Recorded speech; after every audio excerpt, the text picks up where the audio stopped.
na ofikweni ni o ma de share me akwa aba e de ba too much GH so na ene ensem bebre na esisi asofo na say asofo e ka me say asofo no ho chirom ye pa e wo honorable Kennedy Japan ensem ana efi Manase eso ensem na wa wonim Kennedy Japan ene Manase expose a omoye wo na 2 TV so e de ensem ba kuremu e de ensem aba kuremu e wo musi yanko asore de nanso ensem a sisi no e ya medwe ho say impo say ye bie kwanse yanko asore asensore we a mo ensem piepie o metimi members no o menya bi omenya members asore dem a medwe ho a menya entiase enti na matom nsa afrenim difo baako a odimo a okasa anyame asem akodare wo mpa ye wo asua Bible no from Genesis to Revelation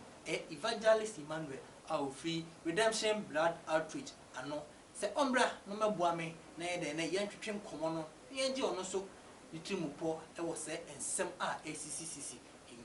mi se mra ni ye betwe ho aba ye ba ye de nkomo twetwe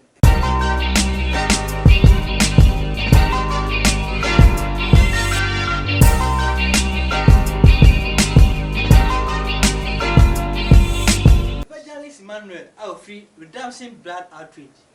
Yama kwa ba de ba tuma Jesus. Meje osubini abema. So mpomu ye de. Twede ampo na wuruma. Ye mo ye pa. Na mo so ye. Ye de nyame ase. Na evangelist expose ya ba redemption minti mudin wo. Se ye nyame suro ni ahosohwe yi. Nyame suro. Munyini se bia ekwa wie no mu de bepiem. Oh David. Ebi sure. David ebi nsi. Ene asofo ye hwese mu de e de empiem. Na na asofo ye hwe o expose ya ba Kennedy Japan ana fi de Manase ana demon breaker ne ahoro na na de omri ensem bi eba bontin efa asofo no na ujiri se ensem yi omukan eye no kware ana se ona bu kana Japan obi na tiny chi no oye se odi se ensem we na efa asofo ehu be abontin se na ebetimi afaso ogbu o ma sorry because na ebi mu ka se mmiri bi atwam no obofo mponya beef bi one ni nya ntokwa ketua bi ni na so mu kwa yie bi a na obofo na dika nko na emre obofo coin na so koso to sika pa yie enti emre a ona buka na Japan duro na enehi na em se wa fa so no de yes ene ma we na osofo ozo de na adwen e fa sense we okay we ni ameda wase ene akonya odi ama me yankopon enhira mo platform kesi enhira also okay asofo nsem de bia se de mekan ano odin sisi ano ekọ ne sa no unse wonimu obi a wontimi nkana asem ana Bible say de nyame ahira no na wahira no ana de nyame aka no ene na bebem obi entimi ensi bibia ano kwan do ebi a ono enya tirimopo bi anase wanya obi baake no anase obi etaachi na kasa ansem but the American say at the end of the day no say ifri nyame a ebegina ifri nyame a ebetwe sofo ifri nyame ebegina ifri nyame ejina yen hwe asofo no mu bia ombo omudin yen hwe yen starting free the top of all the no ho nsem no se ameka say mpo amane omso yare da hospital eya osofo obi ni mu ho ni sen me da se me ye sofo enti ya na meka say asofo ho nsem ka de ya na menta mfa me ho engurengure but the reason is say Bible say bia na ba na be me edi hu bia koro as osofo empentem emuase ose osofo ekita nimdie according to 1 Timothy chapter 3 ose osofo nkore nimdie oma nani enna ho na onye na ho wese ompentem enkasa wonhunu ne fi Yesu re na se wonhunu fi Yesu re a ebeye den na yetimi de Awurade asafo ahye wonza on se oye sofo a na obi aba be kan ho asem a one se wuji di wo mutum se asem ne ntesa opekura mema bonti opekura menkasa se wotimi ka wa no tum na wo de asem no a yaka de ato so no ekutwe di akonyankopon because oro na wo dan no se wuji di se nyame na wo som no a empentemu mebuaten e wa abontene twan ni nyame nkasa wi ne nyame nkasa nkire wo ansa na abeba bonten a wai dey baba bonten but ene ye papa no asofo edikan ahantan ene me wosika wo ya me yesi but at the end of the day nipa na wo ba be ka wasem no wonim ebi a secret ya wanya wo ebi kura wo member bi a wo ye na di bi ye ne ya akọ ka wo nsem e de a kire no ama ne secret bi a wo bo wa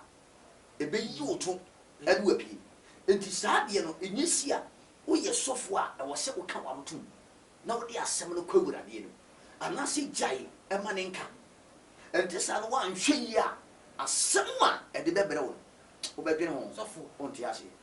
concerning ka wa no to no ye hwe asofo no obubo omdim bebre na sisi a ye nti omonka omumba abotin emeka bi obinim akasa nemu obofo de ase ye nti ne nka ana asofo no bi so omkeka ho a omo ye nti omka na sese kama ye se omo be kasa ne de omo de no enye no kore ana haze oh me nkan sa ana me ka se sofo a ukura dim de na wo wurade ho ho enye asem bia na ye ba putupru ebe yi ehun anim ese oni wurade kasa enti se omo no mo be kasa ya ebi a omo ane mpeso mba be kasa ene bi nso a wo mo adwene se ense se wo sofo esimu putupru be kasa sa ese wo dwene ho enti ebi omo so twen mo makeka ho nsem na kwa na fe mo ba be de aba be kasa because bible say entubo ase ewiede sofo ye hwe o nansen e kama ye se mu asofo bi no maba no ma ho fama ene musune mu bambi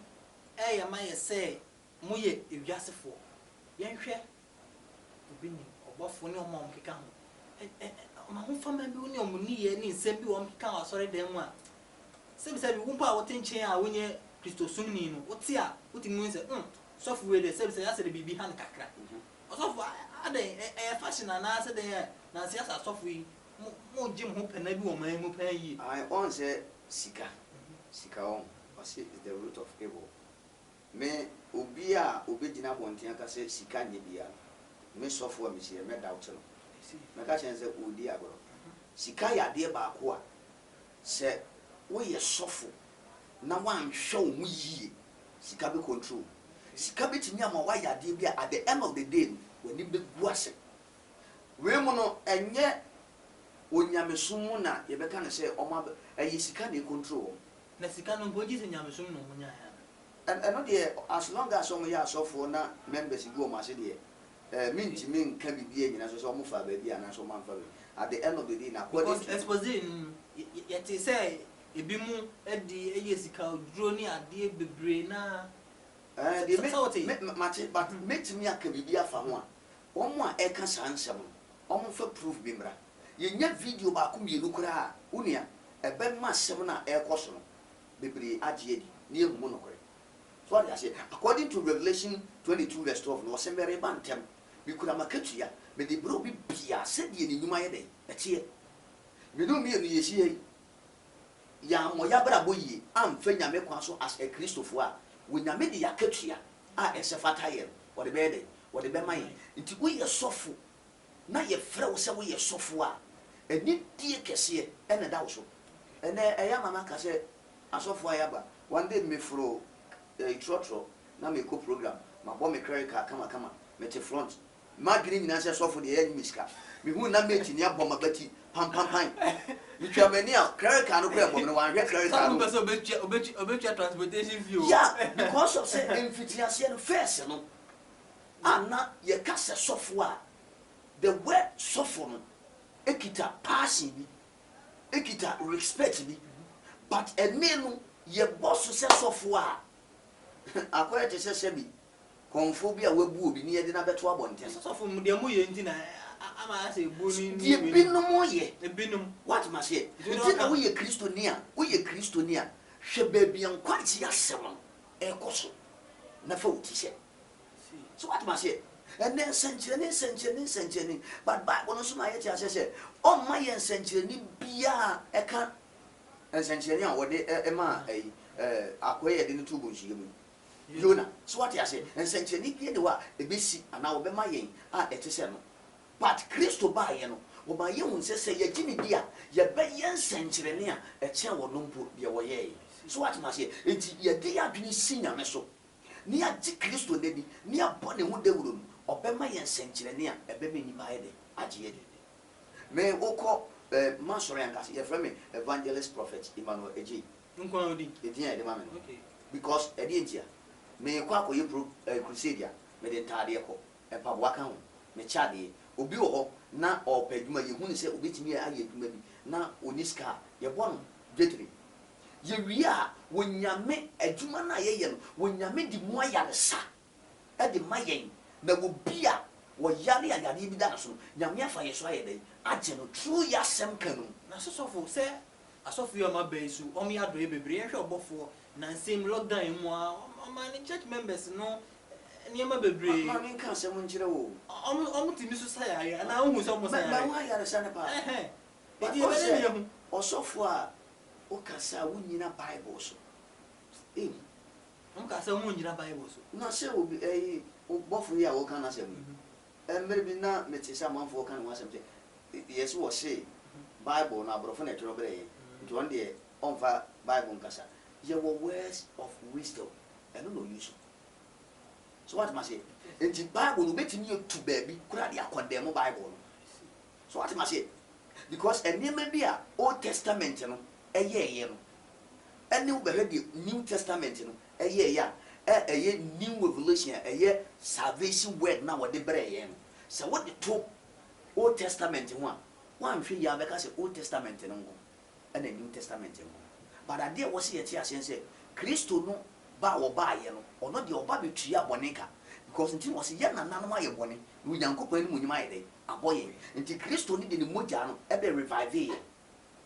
what ya se betua ye bone no esoka no tua ye soka wie no afi wo so ya boye ni Kristo asɛmwie nti se abone ye ni wo bone efobi so what must say it is a way sofo a wo ji won tumi se nyame na afrew na wo mfa bible ni nya adwuma wa divert bibi hyase sofo concerning insemia ababontin edena wo susu se wo hwe nim se ebefiri maba wow me ye sofo de me kan se nyame ma bebre eyira enti se ye be kan se nyame na ama ho kwan sa se emere mu sa esi ni sa asofo no ye bɔ mo achi ana se ye yi de enye ni nyina afiri mu se videos bi ebitimi aba na kama ye hu de omo ya na ne omo ye ni be di ma ye hu a members na wo ho no omo bi twa I remember say na me preach wala pass new market no esi e kwan no hu se ye yi omo nyina afiri mu na me preach satam na obi nim e de cement aso ma me bi ya o man lotto number maame na entwa ya ye odi cement so maame enti na me preach na na obi bi sam se sofo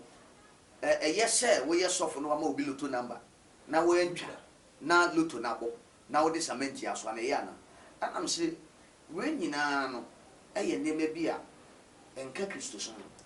enti sa etimi abewu da Kristo so mu a na wo se utimi se akonfo no ana ye de ada na wo mu asofo so what must say because wo say mo hwe mo yi na onam wanten mo so ebeba mo nchen but no mo nye de o nye wanten so what must say it me ka asem na me ka kire lady no na say girl ba ko e ko obi ni mo so no to na fe wa hyase ye di matem so what must say enti e wo say nyame mane asofo mo hyehyɛ o mase ya o mo nsɛm apie we sei e wo so mo ni da ho na ne enipa ne e ka fa sa asofo no omo fo mani ntufo na won hwe de asofo na ye e de atia wom a omo ka omo asem e wo mu anase ebi ente sa de a on be ko so age omo adi a na at the end of the day Kristo be pie omo nya sofo enti ebe ya wanwa se after exposure na echi na nyame adom na ye bie kwan sa asoro ye betimi akwa asoro ya ebe wanwa se be hu se church members omo ko se nsoro on busu ko ebe won hu ebe won wa enye me won on se ye wo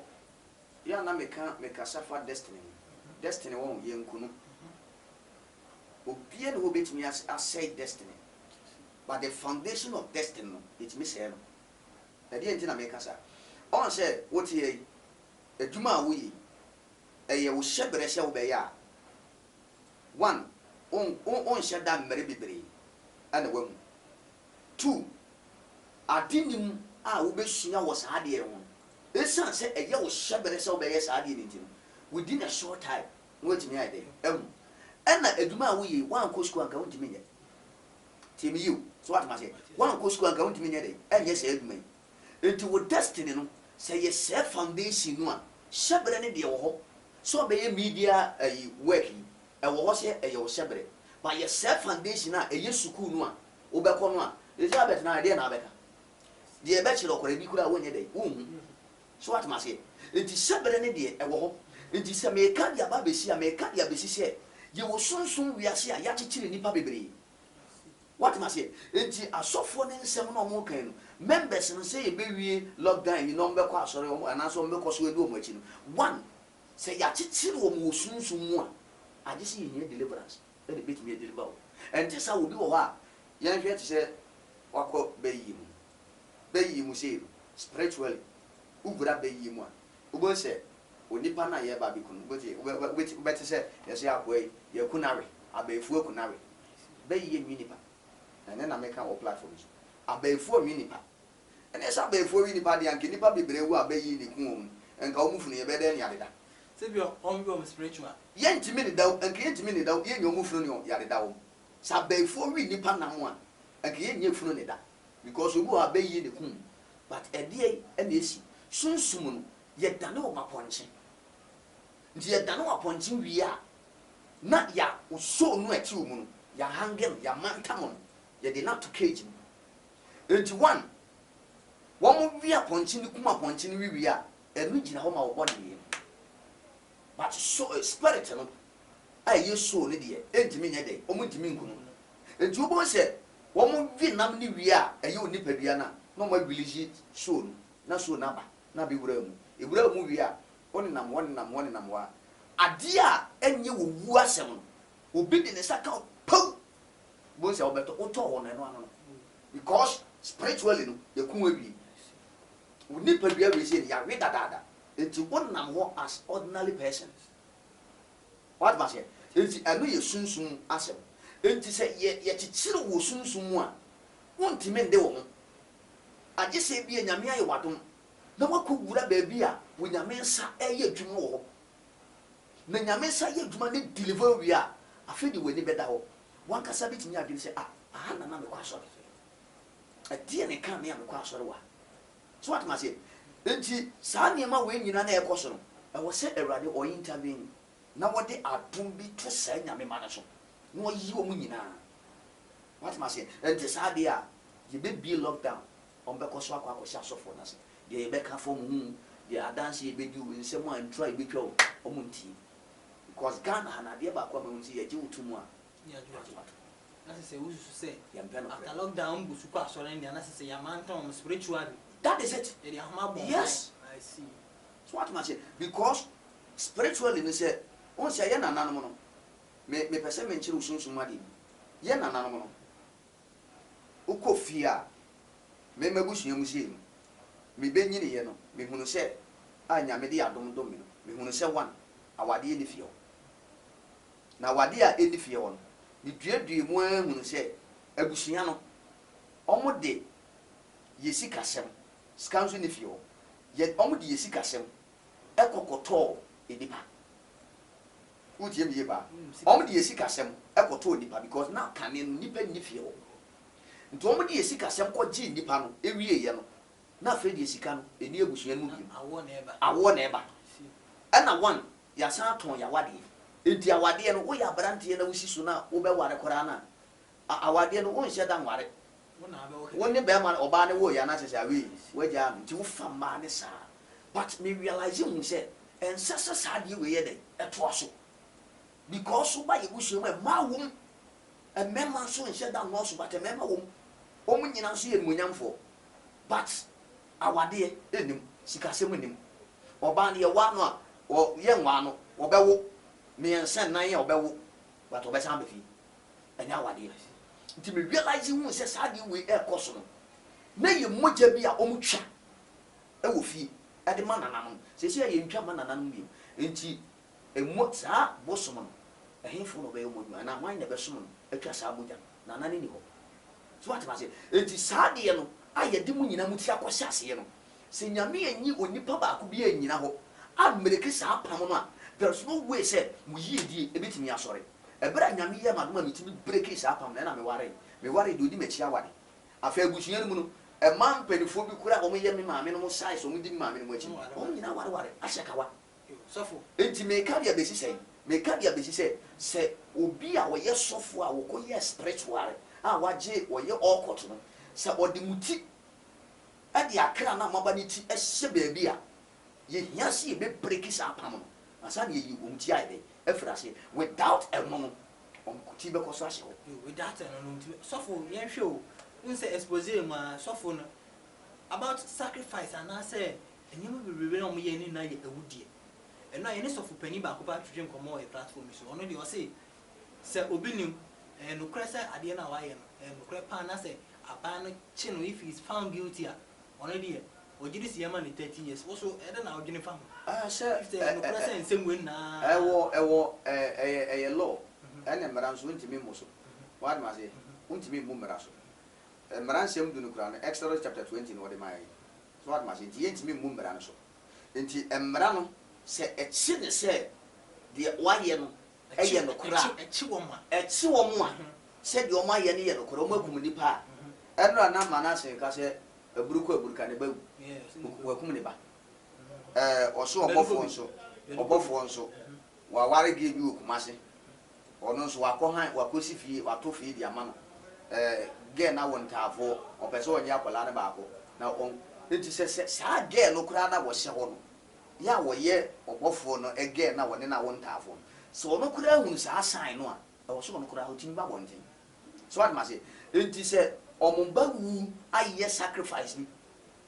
o kan o se obofo ni nua bi wo kumase ya wadane na boa a wo fiscal de ma no se sadi wi ye no kora wo ba e wo se itimi ko hwe e ko find out ni e chi no what must say no mo ba court be you ma no se kwa be sunti no mo ye sade enti so obi nim se no kora se ne ko so we nyina no wa ya why not wo mro mra so Bible se enye emerenti ne ye nipa ne mo nipa nti ne ye emra so what must say enti se wo funu a emra no be emra ne da no ye fanto nti na ze wo de kra ususu se emra ne choma nyom de emra ne choma se court ne de wo me ye don court na se ye ya ye jero ai family oh o ye sofo de enye so o ye sofo men consider no me enye so o ye sofo emra no esusu ye man 25 years 25 years you suffer evangelist no na de administration na be 25 years ma omo evangelist Emmanuel out for the redemption blood outreach and say some ya expose e ba fa asofo akese obi nim obofo na omam keka ho ni na no say no kran na mra ne chi omo dia on do susu say enfi adwenu 25 years at least ya famo no mkodi wonsam abangoku no fanya adwuma tempa embo by Ghana if say Ghana ihieska ti sofo Emmanuel anade say ensem we na atudwa jeda wase se ojibre na ohwe too much adwumadi ada yedi no because so ada was pan na kai say wo hwe no na subscribe to YouTube channel so na Facebook Instagram offering wo hono and Facebook na wasanso offering wo hono na se de bia yem upload video bia obenya ne tie na oso ohwe bi yakopon ko nhira edi a meje so an very man na fikoni ochimande tie a mensuru maso akra